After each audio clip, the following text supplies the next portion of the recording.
আমরা আজকে যে অনুষ্ঠানে একত্রিত হয়েছি এটা সিরত সম্মেলন। নবীজির জীবনের দুইটি দিক, একটি হচ্ছে সুরত আর একটি হচ্ছে সিরত। সিরত অনুকরণীয় আর সুরত প্রশংসনীয়। সুরত ধারণ করার ক্ষমতা কোনো মানুষের নেই। শামাইলে তিরমিজির হাদিসগুলো যখন পড়তাম, হৃদয়ের আয়নায় একটা মূর্তি দাঁড় করিয়ে নিতাম, একটা অবয়ব দাঁড় করিয়ে নিতাম, একটা আকৃতি মনে মনে কল্পনায় ভাসিয়ে নিতাম। চাইতাম আমিও যদি এমন হতে পারতাম, কিন্তু যা হবার নয়। তিনি ছিলেন মধ্যম আকৃতির সুঠাম দেহের অধিকারী একটি মানুষ। তার চুলগুলো ছিল ঘাড় পর্যন্ত প্রলম্বিত, হালকা হালকা কোঁকড়ানো। তিনি যখন চুলের ভিতরে তৈল দিয়ে আছড়াতেন, মনে হতো মৃদুমন্দ ঢেউ দেখা যায়। তার কপাল ছিল চওড়া, ভ্রুগুলো ছিল জোড়া ভ্রু, ধনুকের মতো বাঁকা। চোখের পাতাগুলো ছিল ফুটন্ত গোলাপের গোলাপি রঙের এক একটি পাপড়ির মতো।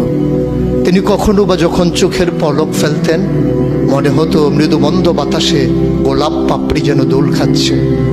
তার চোখের সাদা অংশ ছিল রক্তিমাভ সাদা, কালো অংশ ছিল কৃষ্ণ কালো। তার নাকটা ছিল খাড়া, নাকের ছিদ্রগুলো ছিল ছোট ছোট।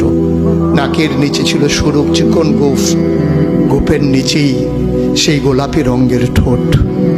তার ঠোঁটগুলো যখন কখনো বা মুচকে হাসত, গোটা পৃথিবীর মানুষ অবাক বিস্ময়ে দেখত গোটা পৃথিবীতে যেন বিজলি চমকিয়েছে। তিনি কখনো বা যখন এই রাস্তা দিয়ে হেঁটে যেতেন, 1 মাস পরেও কখনো যখন সাহাবা হাঁটতেন, তার গায়ের জান্নাতি গন্ধ তারা পেতেন।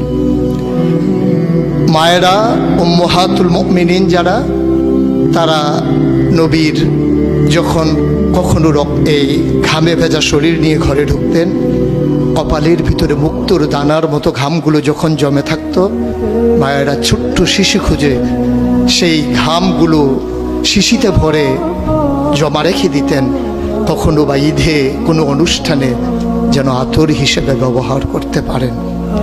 এই সুরত ধারণ করা কোনো মানুষের সাধ্যর বাইরে। কখনোই কোনো মানুষ এই সুরত ধারণ করতে পারবে না চেষ্টা করলেই, কিন্তু তার সিরত যেটা অনুকরণীয়, অনুপম আদর্শ। তিনি এসেছিলেন এই জন্যে, ওয়ামা আরসালনাকা ইল্লা রাহমাতাল লিল আলামিন।